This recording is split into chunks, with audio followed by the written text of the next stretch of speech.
વરાછાના ધારાસભ્ય કુમાર કાનાણીએ રસ્તા ખોદકામના લીધે ટ્રાફિકની સમસ્યાને લઈને પત્ર લખ્યો. વરાછાના ધારાસભ્ય કુમાર કાનાણીએ રસ્તા ખોદકામથી ટ્રાફિક સમસ્યા સામે વધુ એક પત્ર લખ્યો. સુરતના વરાછા વિસ્તારમાં ચાલતા રસ્તા ખોદકામથી ઊભી થતી ટ્રાફિક સમસ્યાએ ધારાસભ્ય કુમાર કાનાણીએ રોષે ભર્યા છે. તેમણે પાલિકા અને પોલીસ કમિશનરને પત્ર લખી Varachha main road, લંબે Hanuman road અને વલ્લભાચાર્ય રોડ પર ચાલતા ખોદકામ સામે આક્રોશ વ્યક્ત કર્યો. વરાછા મેઇન રોડ પર પાણીની લાઇન, લંબે હનુમાન રોડ પર મેટ્રો અને વલ્લભાચાર્ય રોડ પર બ્રિજનું પેચવર્ક કામ ચાલી રહ્યું છે. આ ત્રણેય રસ્તાઓ પર એકસાથે ખોદકામથી સતત ટ્રાફિક જામ થઈ રહ્યો છે. કાનાણીએ જણાવ્યું કે તબક્કાવાર કામગીરીથી ટ્રાફિક નિવારી શકાય. તેમણે વહેલી તકે કામ પૂર્ણ કરી લોકોને રાહત આપવાની માંગ કરી. આ પત્રથી વરાછામાં ચાલતા વિકાસ કામોની ગતિ અને ટ્રાફિક વ્યવસ્થા પર ચર્ચા તેજ થઈ છે. સ્થાનિકો પણ ઝડપી ઉકેલની રાહ જુએ છે. આપણે સૌ જાણીએ છીએ કે ઘણા લાંબા સમયથી મેટ્રોનું કામ ચાલી રહ્યું છે. અનેક જગ્યાએ પતરાઓ મારીને રસ્તાઓ બંધ કર્યા છે.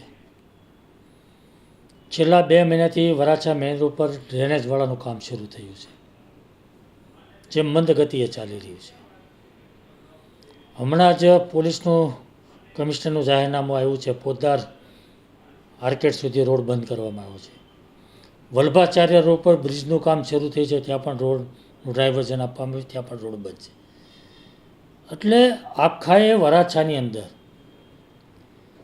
વિકાસના કામોનો માટેના રોડોનું ખોદકામ થઈ રહ્યું છે, કામ ચાલુ છે.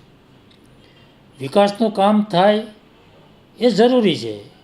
એ વાત સાથે અમે પણ સહમત છીએ કે વિકાસનું કામ થવું જોઈએ, પરંતુ વિકાસના કામ માટે એક સાથે બધી જ જગ્યાએ કામ શરૂ થાય અને એ બધા જ કામો મંદ ગતિએ ચાલે, ધીમી ગતિએ ચાલે, કામના કોઈ ઠેકાણા ન હોય, કામ શરૂ ન થયું હોય, 2 મહિનાથી પતરાઓ મારી દેવામાં આવે, રોડ બંધ કરી દેવામાં આવે, ત્યાં કામ ચાલુ ના હોય, તો આવી રીતે જે આડેધડ ગમે તે રીતે રોડ બંધ કરવામાં આવે છે એ વાજબી નથી. કારણ કે વરાછા રોડ લાખો લોકોની અવરજવરવાળો વિસ્તાર છે. રોડ લાખો લોકોની અવરજવર થાય છે.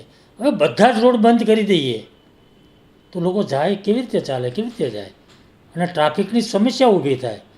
કયા રસ્તા પર જવું, ક્યાં જવું, ક્યાંથી નીકળવું લોકોને, આ એક મોટો પ્રશ્ન ઊભો થયો છે. એટલે મારી એક જ વાત છે કે વિકાસનું કામ થવું જોઈએ, પરંતુ આયોજનપૂર્વક થવું જોઈએ, આયોજનબદ્ધ થવું જોઈએ, અને ક્રમ પ્રમાણે સ્ટેપ બાય સ્ટેપ જરૂરિયાત પ્રમાણે રસ્તાઓ બંધ થાય અને કામ શરૂ થાય, અને કામ જે શરૂ થાય એ તાત્કાલિક યુદ્ધના ધોરણે કામ પૂર્ણ થાય એવી મારી માગણી છે.